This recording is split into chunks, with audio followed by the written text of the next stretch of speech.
Welcome back, students. Welcome back. And if you are watching this the same day, let's continue on. If you decided to take a break and watch another day, let's get to it. So we are on the second part of Module 5, Deviance. We are going to be discussing deviance theories as it says on this slide. Hey, look. Yeah, light bulb. Got an idea. Sorry, I just had to. It's cheesy. But yeah, we are going to be covering the theories that are equated to deviance that I would be covering in my course, but I will be covering them at an introductory level, meaning that I'll just kind of be going over them. If you have any further questions, I literally encourage you to write about this on your yellow dig, as it's fun to talk about these things. But let's get going, yeah? Cool. So let us talk about what this occurs and what it means and how to understand it further, right? First things first, let's set this up off the bat. Deviance is broken down in many different ways, right? It's broken down and understood through how psychology, sociology, and how it is viewed overall, right? So there's biological and psychological theories as to what makes deviance. Biological theories look at the crime and deviant behavior as rooted in biological abnormalities or predispositions, essentially saying that there was something hardwired wrong with somebody to not follow the rules as they should be placed, essentially telling you, okay, great. So you are a deviant. Well, here is why you're a deviant, right? You're a deviant because you were predispositioned this way. You have a mood disorder, or you have a psychological association towards immoral behavior, et cetera, et cetera, et cetera. There are various ways that it has been used. That the criminology in your past also has to do with a lack of empathy. You can think about Dexter, you can think about serial killers, you can think about this, but it's a construct that has been touted as being a way of understanding deviance, that it is a biological truth. Some people are just not as inclined to care about the realities of interaction day to days of following the rules. This is not necessarily wrong, not necessarily true, right? And psychological theories tend to link personality traits to the deviant behavior tied to the biological construction that has been there. Sin, sickness, and selective, as I mentioned before, that there were views that certain groups of people were more deviant, or certain types of religiosities and beliefs and behaviors are more deviant, or that in this case with psychology, there's more tendencies to connect to the ideology that there are people who are just born different, right? Or that they don't follow the rules because X, Y, Z. These theories are based on the individual level and they're also based on the internal level. That's the big difference, right, between psychology and sociology, is that sociology consistently looks at the idea of the group behavior. Why does the group do this? Psychology looks at, why do I do this, right? Criminology ties these two together, which can be very, very interesting when you think about it from a perspective. So we are in a social class, not a psych class. Therefore, I'm going to cover this from the sociological construction. So sociological theories that tie this. Sociology ties this and focused on the idea of the group and the social structure and the social interactions that impact deviance. What is the reason that you do this? Why do you do this? How does it impact your day-to-day activities, right? Remember, deviance is anything that falls outside of what is considered socially accepted behavior. So this can be anything from the micro to the macro to the evil to the average, right? It doesn't really have a line. It just has a line of understanding of what is deviant. So taking this, we will start with structural functionalism, or what's above my head, right? Durkheim, one of the founders of sociology and one of the founders of social conflict theory, so structural functionalism, literally right there, I can't even read it. Durkheim analyzed how societies with high social integration have high conformity and less deviance. Well, if you have a lot of social integration and a lot of permanency on trying to maintain your role within society, there tends to be a high level of conformity. Conformity leads people to do the things that they were going to do, right? You know, why did people do the Milgram experiment? Well, because the person in the order of operations told them that it would be okay. If we are conforming on a regular basis, it tends to tie to this construction of not deviating from the norms because everyone else is doing it, so I'm going to do it. I'm going to have a lot of high conformity and high integration and wanting to be there. Now, an important term for you here is this anomy, which I've touted and talked about a lot in this class, but it's a sense of normalness when people lose their sense of belonging and don't feel connected. This leads to a lot of impact, change, positive, negative. It does a lot of different dynamics, right? So you can have situations where that change will be insightful, negative, positive, relative, but anomy is really the result of deviance, because without norms and without social control and without a rule or a script that we're supposed to follow, what tends to happen is that we no longer have an understanding of what is to be understood and what is to be understanding. So Durkheim talks specifically about this, right? Durkheim so much so said that society needs deviance to function, so much so that he said that a functioning and proper society cannot function well and cannot be consistent without deviance, because it keeps that ebb and flow, the manifest and the dysfunctions, right? The reality of what is supposed to happen and what does happen. It was also considered to be crime and deviance were both essentially necessary for society to function. When someone is deviant, the rest of society is reminded of what is acceptable and unacceptable behavior. When something is deviant, it may lead to social change. When it is challenged or looked at through the dysfunction of society. Essentially, think back to my example of slavery. Think back to what's going on right now with this massive change with overturning Roe v. Wade. What's that going to lead to? What change is going to come from this? Well, we'll see. We'll see what happens, because now everyone's starting to look at, well, what's going to happen with Loving v. Virginia, what Griswold v. Connecticut, right? We start asking these questions and we want to start impacting the change and make things more solidified and codified so that we do not run into this again. Deviance is essential, and crime is also a result of circumstantial situations, right? We've talked about that a little bit. So let's talk about some of these structural functional theories that are tying to this. Essentially, the Durkheim, I just wanted you to know that one of the founders of sociology says that a functioning society has to have deviance to work. It does. So social disorganization theory, I touched on this at the end of last lecture, but touching on it further, we have this idea, right? So deviance arises from weak social ties and a lack of social control. Bad environment, more deviance and crime. Good environment, less deviance and crime. Seems a little subjective, doesn't it? Doesn't it seem a little kind of like, if you were poor and born into a bad neighborhood, more crime and deviance, y'all. If you were rich and in a good environment, we good. So like, it's a little weak in that sense and can be challenged as such. But wait, if that's the case, is it the environment or the person's fault then? Well, that's the conversation. Social disorganization theory is asking you, bring this up in Yellowdick, let's have a conversation. This seemed productive, blame it on the environment, seems lazy. Or is it, well, what is a good environment? Is it socioeconomic related? Is it categorization by what people are there? Can you think of areas that may have bad or good involvement? Can you think of why an area might incur more crime on the theft side, or why? What about rich neighborhoods that are incurring property, such things as corporate and white collar crime, right? What is a good neighborhood? That's the conversation to have. What is a good environment? That's the conversation to have. Is it reductive and lazy to blame it on the environment? Let's talk about it. What do you think? Cultural deviance theory. Norms around you impact your choices. You're socialized by the culture. This is huge, right? We have an entire category on, so we have an entire area where we talked about socialization, how you are taught X and Y, A and B, A through Z, right? What you start seeing is how your choices are mimicked based on the environment around you. If you grew up in a neighborhood where stealing was considered just part of surviving, then you probably don't have a total negative association to the construction of stealing. It's probably not something that is really for you, as Torrington sees negative. But if you grew up in an environment that was higher socioeconomic status and theft was viewed on such a high-end degree because no one needed to steal, it was just seen as a social control element, you have a different idea. Your culture, your socialization plays into your understanding of reality. So socioeconomic status plays into the norms of the environment around you. Why are there cameras on every street corner? Why are there not? Is it safe for you to walk down the block? Is it not? Is there drug dealers and homeless in your neighborhood, or have you never seen them in your neighborhood? How does this play into your understanding of the culture around you? How does this impact your values, norms, and environment? Is it essential towards developing a self? Well, that's an argument for Cooley and Mead, right? So, but as shortly, also I spelled Kanye West wrong in this, my apologies. But as a shorty, I looked up to the dope man, only adult man that I knew that wasn't broke man. Such a great line, right? Like Kanye is talking about this construction of reality. He's talking about this ability to understand that people growing up in lower SES neighborhoods may have seen people who were committing crimes and seen them as success mantras, right? If your entire reality of who is successful is based upon economic value and status, who has money, and you see that the people selling dope or selling drugs are rich and able to buy what they want, wouldn't you see that as a positive thing? Wouldn't you see that as, oh, maybe I have to go down that path if I want to have financial success because I see that this dude was getting money and I see that he's able to provide for his family. Maybe I need to make those choices myself. So are you a product of the system? Violence and crime increases in middle parts of the city and decreases as you leave into the urban areas, So you also see a lot of limitations based on structured elements.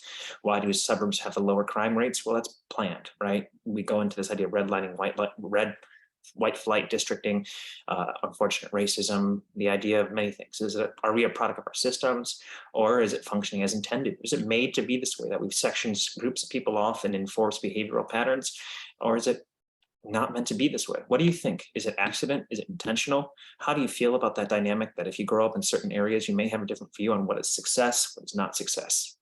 I'd love to hear your thoughts. Share it on Yellowdick. So tying into one of the first main theories that I talked about that I really care about, let's talk about Merton's strain theory. So Merton had this idea. Essentially, he argued that deviance is an outcome of social conditions where the socially acceptable goals cannot be obtained through legitimate means. Cool. Cool. He broke this down into conformity, innovation, ritualism, retreatism, rebellion. So let's go into this. Essentially, broken down differently for you. Let me break it down a little bit. How you obtain success mattered to Merton. If we were promised the world and then given nothing, we tend to be a little pissed, wouldn't you? Everyone told you you were going to be the next biggest thing, right? So we tend to respond in 5 different categories.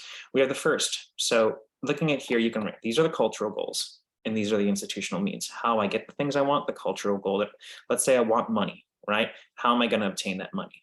So I'm going to, let me annotate the screen a little bit for you here, see if I can do that quickly. Bear with me, sorry, I don't usually use annotation. And I don't want to mess this up. All right, it's not pulling up quickly, which it usually does, which, sorry, I look like I don't know how to use this. I will use it later for it. But anyway, I'm trying one of the new beta things that allows me to play with having my name face on the screen. So Merton's typology, essentially the cultural goals, reject or accept. Institutional means, how you get them, accept or reject. Sorry, if I could talk, it'd be great. Conformity, this is not deviant. No deviation here, right? The system works and I can do the best I can. So you accept, right? Innovators. Now, unlike ASU being number 1 in innovation, this is to succeed by any means necessary. We'll use criminal or deviant means to obtain their goals. So they want the cultural goals. They want money, yeah, no, but they're not so big about the construction of how they're going to get it. I'm not going to follow suit. I'm not going to work a 9 to 5. I was promised successes and I got nothing in return. So I'm willing to innovate. I'm willing to deviate. I'm willing to break the norms to get that which I want. Think about the example I just said, Kanye West. It was the dope man who always was never broke man. So he wanted the goals of having the objects, but his institutional means are questionable. Ritualistic. So these are lower your expectations till the reality is possible. So they reject the idea, right? This idea of the cultural goals. But they have also the idea, when you're talking about ritualism, of accepting and rejecting, the dynamicism there. So you have the idea that you know where you were supposed to go, but you didn't get it, right? You were in college and you were going to be an athlete in your ACL tour. It's a good example. It's an easy example. It's kind of a throwaway, right?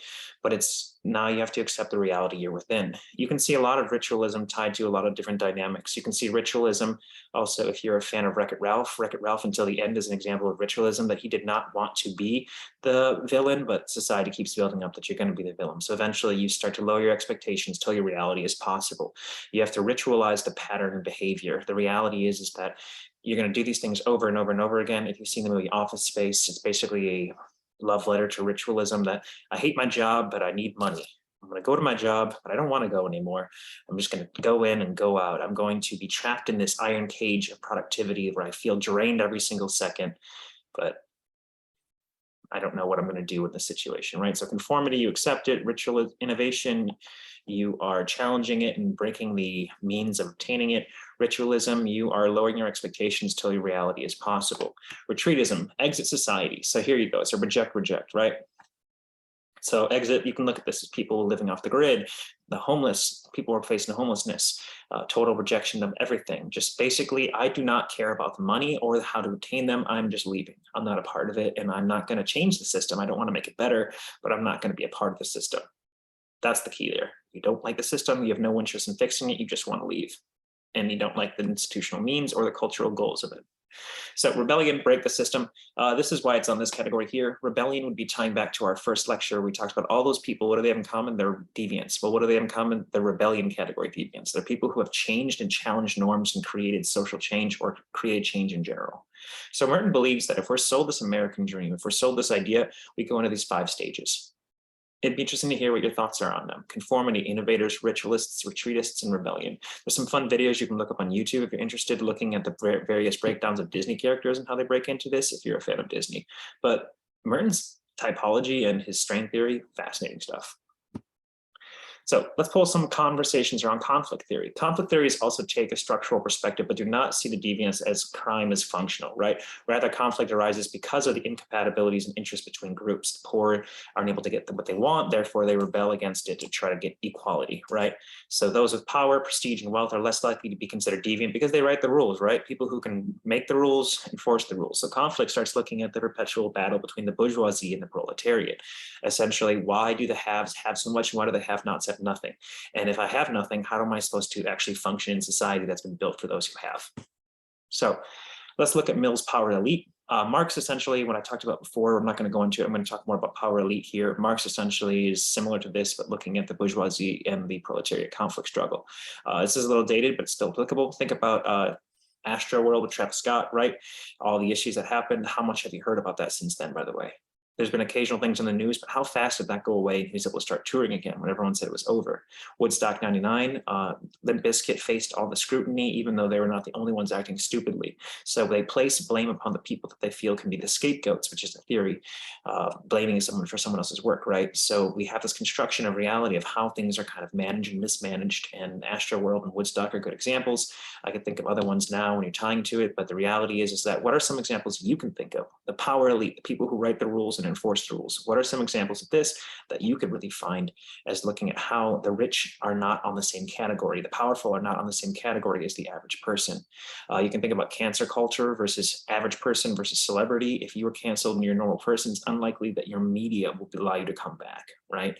But if you're a celebrity, you can wait it out because you have the fiscal opportunities and the means and the power to do so. People who make the rules, again, reinforce the rules. Can you guys think of any other examples of power? Can you all think of any other examples of power elite in the reality of the world around us? I'd love to hear them. Tying to this, we have the interactionalist perspective, which is essentially that symbolic interactionalist theories approach explanations deviance from the micro level, like I said, right? As opposed to looking at the structural or social structural level or the macro level, we're looking at the everyday life and behaviors that people have and how people are labeled through social interactions. Big deal. So this ties to what I talked a little bit about last lecture. Differential association by Sutherland argues that deviance is learned through the interactions with others and the persons associated with them. The deviant behavior is learned through a process of communication with significant others. And you know what that's called? Socialization.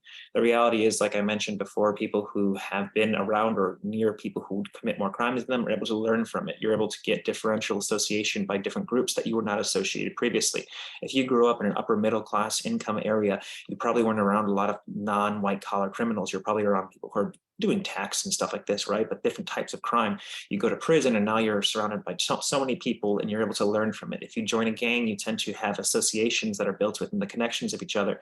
Based upon the definitions of this, you start learning how to act differently. So the associations that we incur and have in our life play to our understanding of deviance. These associations may vary in frequency, duration, priority, and intensity, but how you're involved in it, if you're a member of the mafia, right? If you're born into a mafia family, if you're a member of the cartel or know someone in the cartel, the Breaking Bad in general, the TV show, if you've seen it. So how we associate, whom we associate, plays into our understanding of deviance as a whole. Sutherland's work's great. It's actually used as a pillar of criminology, right? So tying further into the idea of differential association theory, who you are with, it's who you are. I was just saying this, keep hanging out with those deviants, you'll end up in jail or worse, someone's mother somewhere, true. Mafia, gangs, prison, bullies, ethnocentrism, who you are compared to who you hang out with. And that's a big dynamic. I've said this in this class before. Your group of friends defines you. If I meet your friends and they're all a bunch of lack of good work here, right? And I've never met you, I may associate that you are just like them because you associate with them. So how your associations play out also impact the label that you receive, which we'll cover in a second with labeling. So if you learn new ways, but you also get associated with new ways, it can create labels or master statuses that then hold a position for you of how you are understood by others. Speak of the situation, labeling theory. Now, this has been done by both Lemert and Howard Becker, essentially arguing that deviance is a consequence of social process where negative characteristics become part of the individual's identity. What does that mean? That's a lot of words. Well, if you are told something over and over again, you accept it, right? You're dumb, you're smart, you're great, you're awesome, you are literally the best thing ever, you're the bee's knees. This can play into how you see yourself. So the individual becomes deviant when he or she accepts the deviant label given to them. And this is the idea of labeling theory. So if I tell you that you are a bad kid, and you hear it enough and you decide, well, screw it, I'm going to be the worst kid. That's very common because you've adapted the label and now you are going to have the idea of secondary labeling. You're going to make this your identity because you've heard it so much.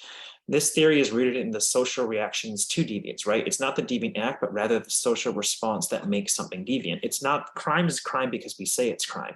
Crime doesn't exist without a social construction of reality, right? So if we do not have a criminal punishment or a sanction or an action for something, then it wouldn't be seen as a crime. We establish it as these rules of code of conduct, but these rules are also socially constructed. How we act in these situations has been very guided methodologically so that we could understand what's right, what's wrong, through what we talked about last lecture. social sanctions to create social control.